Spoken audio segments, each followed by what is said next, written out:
Longe à Allah, leur Altesse royale et la forte délégation qui vous accompagne. Qui peut être complexe de prendre la parole après avoir écouté tant d'homélies, tant d'osmoses sur la paix. Mais nous nous ferons un devoir d'honorer cet engagement, cet honneur donné par leur majesté, les chefs musulmans qui nous ont désignés pour parler en leur nom. Il sera question, pas forcément de répéter ce qui a été dit, mais on peut toujours répéter parce que la répétition est la meilleure des enseignements, mais de s'étendre au-delà de la paix et de magnifier, de décrire cette relation qui unit les Sawa et toute la communauté venue d'ailleurs pour Douala. Mais qui est plus en devoir de prôner, de défendre et de préserver la paix, si ce n'est le musulman qui, en témoignant de l'attestation de foi, adhère et se soumet aux idéaux de paix véhiculés par le noble Coran. La communauté musulmane qui a l'honneur de vous accueillir ce jour est celle dont les devanciers, parmi les premiers à fouler le sol de Douala, ont aussi écrit de belles pages dans l'histoire de cette ville, aux côtés de vos nobles prédécesseurs, dont l'hospitalité, rappelée ici, est toujours rapportée par nos parents et palpable par nous-mêmes. Une pensée pieuse à leur endroit. Sa Majesté, King Ernest Betote Dika Akwa. Feu Sa Majesté, Prince René Douala Mangabel. Feu Sa Majesté, Gaston Emmanuel Claude Ekwala Esaka Dido. Feu Sa Majesté Korad Mbodi. Feu Sa Majesté Théodore Mwanga Koum. Feu Sa Majesté Salomon Madiba Songé, qui vient de nous quitter tout récemment. Nos grands-parents et parents pratiquaient déjà l'islam depuis le 19e siècle dans la cohabitation pacifique aux côtés des peuples Sawa qui étaient leurs hôtes. Et les communautés musulmanes de cette période précoloniale, entre autres, étaient sénégalais, Aoussa, Yoruba, Mbamoise, Sara, puis Kanouri et Peul. Aujourd'hui, par le biais des conversions à l'islam, beaucoup de tribus, Douala, Bassa, Bamileke, Beti, etc., ont rejoint la grande famille musulmane. Sur le plan islamique, ces groupes ethniques sont organisés en communautés dirigées par un chef de la communauté musulmane en guise de représentant et porte-parole auprès de l'administration coloniale. C'était le cas de Youssouf Paraiso en 1929. Après lui, Feu Adamou Labo, grand-père de l'actuel chef de la communauté Aoussa ici présent. Souma Abdoulaye Kaché. Merci. Dans les années 70, ces chefs, en collaboration avec leurs imams et érudits, gèrent depuis toujours de façon globale et collégiale les affaires islamiques. Ceci nous amène à ouvrir une brèche sur l'organisation actuelle de la communauté musulmane.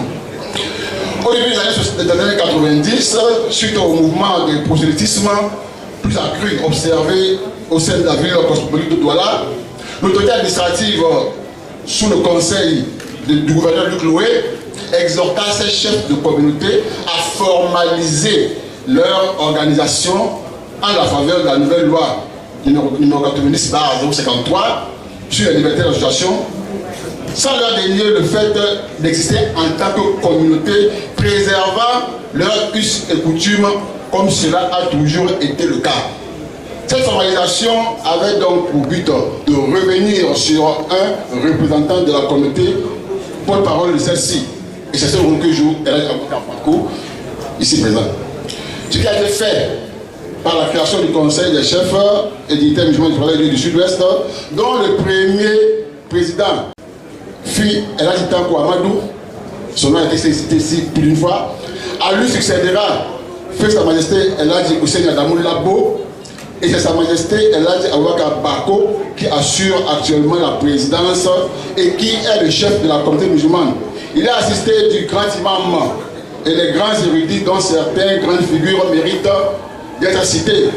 Il y a Imam Ibrahim, Imam Mediyawa, Cheikh Oumarou Mimtafsir, Cheikh Malam Insa, Cheikh Oumarou Farouk, père du grand imam actuel, Cheikh Modibo Dahirou, Imam Abakar Mokhtar Oubakar, Cheikh Hassan Dakassa, Imam Soule Otou, Imam Dima Kosoko, et la liste est exhaustive. Le devoir du musulman est de cultiver la fraternité et la citoyenneté. En cela, la paix est l'un des biens les plus précieux que l'humanité puisse espérer. Elle n'est pas seulement l'absence de guerre, mais la présence d'harmonie, de respect et de justice. Là où règne la paix, les cœurs s'ouvrent, les sociétés prospèrent et les générations grandissent sans peur. La paix permet au peuple de construire, d'éduquer, de soigner, de rêver. Elle donne à chacun la liberté d'aimer, de croire, de penser sans crainte. Elle est le fondement d'un avenir durable, le commencement et le socle de tout progrès humain. Comme le dit le proverbe, voilà que je vais citer avec la permission de leur Altesse royale. Omapulate Sangwale, Sele Koma Musango Nakema.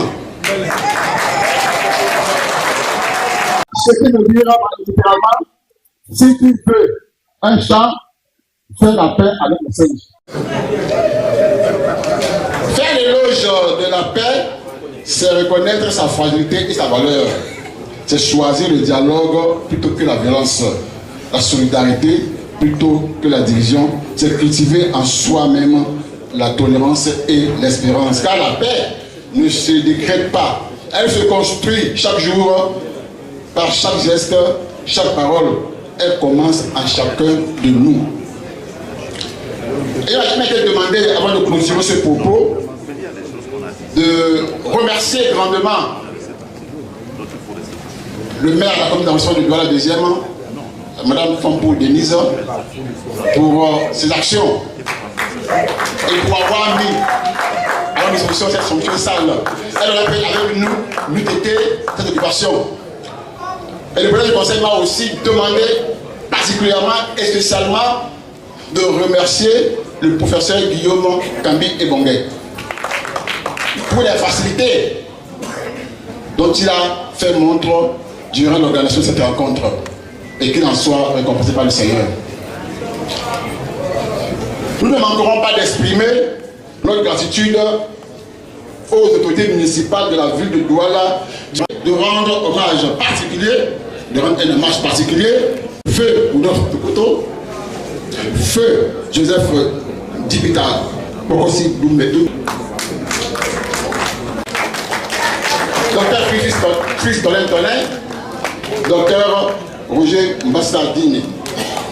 Tel est éminent ambassadeur de la paix dans le cadre de la caravane de la paix du Ngondo, le message que les dignitaires de la communauté musulmane sous la houlette de Sa Majesté El Aboubacar Bako m'ont chargé de vous délivrer.